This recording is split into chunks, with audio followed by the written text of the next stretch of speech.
वीरेन जी मौजूद है। वीरेन जी, मैं आपसे जानना चाहता हूँ किस वाली सूची को आप सही मानते हैं, और ये जो मुद्दा आया है कि पंचायत और नगर पालिकाओं की लिस्ट या उनकी जो अधिकृत मतदाता सूची है वो भारत निर्वाचन आयोग से ज्यादा है और उनके पास 16 करोड़ मतदाता दिख रहे हैं, इनके यहाँ 12 करोड़ 55 लाख, कौन सी सही है? देखिए, मैं तो यही कहूंगा कि पंचायत की सूची को आप ज्यादा गंभीरता से ना लीजिए। अरे सूची का मतलब तो तब है जब पंचायत में बीडीसी और प्रधान जी पर्चा भरे पहिए तब ना। जब पर्चा भरे से पहले ही उनकी मार कुटाई हो जाएगी। जिसकी सरकार रहती है वो पंचायत के चुनाव में निश्चिंत रहता है, तो वहाँ वोट पड़े न पड़े वहाँ पर तो देखिए ये सरकारों का इलेक्शन बन गया है। पंचायत का इलेक्शन, ब्लॉक प्रमुख कौन होगा, जिला पंचायत अध्यक्ष कौन होगा, ये सब पार्टियां सरकार सत्ताधारी दल की हाथ में रहता है। और वहां पर डीएम एसपी के सामने भी बड़ी मुसीबत रहती है कि अगर जिता न पाए तो फिर सचिवालय में फाइल ढोना पड़ेगा, और जिता ले गए तो फिर अगले बड़े जिले की वो डिमांड भी कर सकते हैं, उनको इनाम भी मिल सकता है। तो पंचायत चुनाव की सूची को लेकर बहुत ज्यादा चिंता करने की जरूरत नहीं है। चिंता भारत में और प्रदेश में जो चुनाव हो रहे हैं उनको देखना जरूरी है। विधानसभा और लोकसभा की सूची को कह रहे हैं कि गांव में कुल 40 लाख आदमी बढ़े और शहर में कट गए 2 करोड़ 89 लाख, तो 2.5 करोड़ मतदाता कहाँ गायब हो गए?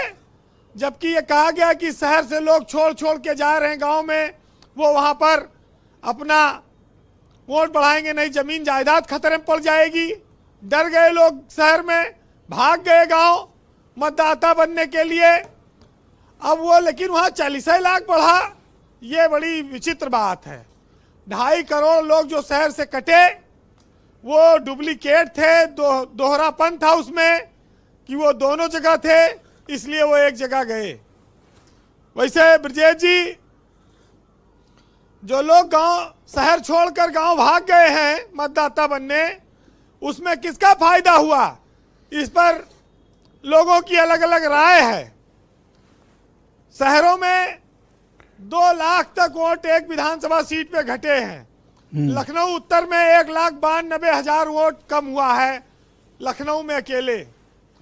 ऐसे ही जितनी विधानसभा सीटें हैं लखनऊ की, सब पे 1.25 लाख 1.5 लाख 2 लाख को लगभग वोट कम हुआ है। लखनऊ तो उत्तर से इतने वोट कट गए और बोरा जी बोरा ओढ़ के सो रहे हैं, उन्हें नहीं पता। देखिए वो कहां से आदमी पैदा कर देंगे। अभी वीरेन जी बोल रहे हैं, जब ये चुनाव परिणाम होगा तब पता लगेगा। मुझे ना लड़ो। हाँ बोलिए। बीजेपी ने जो हर बूथ पर 200 का एक लक्ष्य दिया है कि नए मतदाता बनाए जाएं। कहाँ से बनाएंगे भैया जब ही नहीं मतदाता? तो सही हुआ है। हाँ, अब वही उनके सामने चुनौती है। लक्ष्य कैसे रखोगे जब ही नहीं मतदाता? तो ये लक्ष्य कैसे बीजेपी ने सेट कर लिया? अगर 200 का लक्ष्य बीजेपी पूरा करती है तो फिर दोहराव हो सकता है, यह भी एक समस्या आ सकती है। वो भी चुनाव आयोग के सामने एक चुनौती होगी। दूसरी ओर अखिलेश यादव ने आज ये ऐलान किया है कि पीडीए प्रहरी अपने अपने बूथ पे सक्रिय हो जाएं, कोई भी नाम कटने ना पावे, कोई भी नाम हटने ना पावे, ये भी देख लें। और उन्होंने एक और कहानी उसमें जोड़ दी कि जिनका नाम कटेगा उनकी जायदाद, जमीन जायदाद खतरे में पड़ जाएगी, इसलिए आप लोग सावधान रहिए। ये बताओ कि वैसे बूथ तकरीबन उत्तर प्रदेश में 1 करोड़ 60 बस कितना है? 1,77,000। 1,77,000। और अगर मैं 200 से इसको मल्टीप्लाई करूं वीरेन जी, तो 3 करोड़ 44 लाख नए वोट जोड़ने का लक्ष्य बीजेपी ने रखा है। 3 करोड़ 54 लाख। 3 करोड़ 54 लाख जी। देखिए, जो लोग ये लिख कर देंगे कि भाजपा कोई वोट करेंगे पड़ेगा तब तो होगा। नए वोटर बहुत ज्यादा 5-10% बढ़ेंगे। 15 लाख है करीब नए वाले। हाँ, तो 3 करोड़ आदमी तो नहीं पैदा हो पाएंगे, यही एक समस्या आएगी। फिर डुप्लीकेसी बढ़ सकती है, फिर दोहराव होगा, फिर एसआईआर का जो कोई फायदा नहीं रह जाएगा। एक काम क्यों न करें, पंचायत वाली सूची को ही मान लें। सूची भाई स्पेशल इंटेंसिव रिवीजन इसीलिए किया गया है कि जो लोग 2-2 जगह 3-3 जगह वोट डाल रहे हैं वो रियल मतदाता बन जाएं, एक जगह वोट डालें। जो लोग मृत हो गए हैं वो जो है हट जाए उनका नाम। अच्छा, क्या ऐसा है तो कि सुचिता- चुनाव आयोग से इस मामले में समाजवादी पार्टी तो कुछ नहीं, लेकिन बीजेपी कुछ नाराज है? अब आप खुल के चाहते हो सुनना, तो नुकसान तो सब बीजेपी को हो रहा है। शहर में जितना वोट कट रहा है बीजेपी तो कट रहा है। आप खुल के बता क्यों नहीं रहे थे अब तक? अब खुल के क्या बताएं? देखिए, खुल के बताने का तात्पर्य है, एक छोटी सी कहानी सुनिए जी। कि एक घर में एक कौवा रोज आके काव काव करता था। तो जो उस मालिक था आंगन में बैठा रहता था, वो बड़ा परेशान हुआ। उसने अपने लड़के से कहा जाओ गुलेल ले आओ। तो गुलेल से मारा तो कौवा ने सर बचा लिया, इधर बचा ले बच जाए। फिर कहा जाओ डंडा ले आओ। फिर डंडा लावा तब भी कौवा ना उड़े, वहां चिल्लाए और गंदगी करे। फिर कहा जाओ बंदूक ले आओ। जब बंदूक का नाम लिया तब वो भाग गया, कौवा उड़ गया। फिर कौवा सुन लेता था। फिर कौवा आए दिन ऐसे परेशान करने लगा। तो एक दिन मालिक ने कहा अपने लड़के से कि अब की कहा लाठी ले आयो तो तुम बंदूक ले आना, लाठी मत लाना। तो बस वो कहीं जैसे कौवा फिर चिल्लाना शुरू किया, तैसे कहे जाओ लाठी ले आओ। जो लाठी की जगह बंदूक लाओ, मारी ठाए से कौवा गिर गए।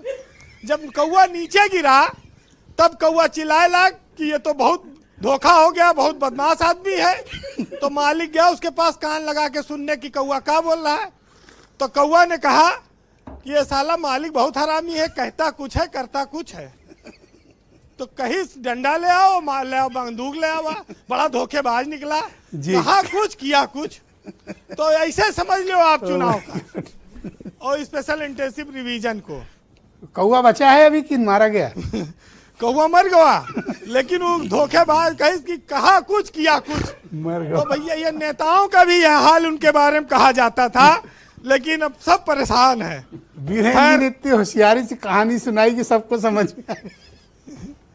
खैर सुनिएगा, तो भैया कौवा को भर्ती करा दो। अपने उद्देश्य में कामयाब हो जी। जो लोग ओरिजिनल वोटर हैं वो बने, और Conclude इसके करें, लिए please। जो जिनको आशंका है कि नकली बनेंगे उसको रोके। कंक्लूड करें। एक साहित्यकार ने लिखा है कि मेरे विरोधियों कान खोलकर सुन लो, हवा नहीं पाओगे मुझे तुम कोई और खेल चुन लो। और विरोधियों ने ठान रखी है मुझे गिराने की, क्योंकि दूरी बहुत है अभी मेरे निशाने की।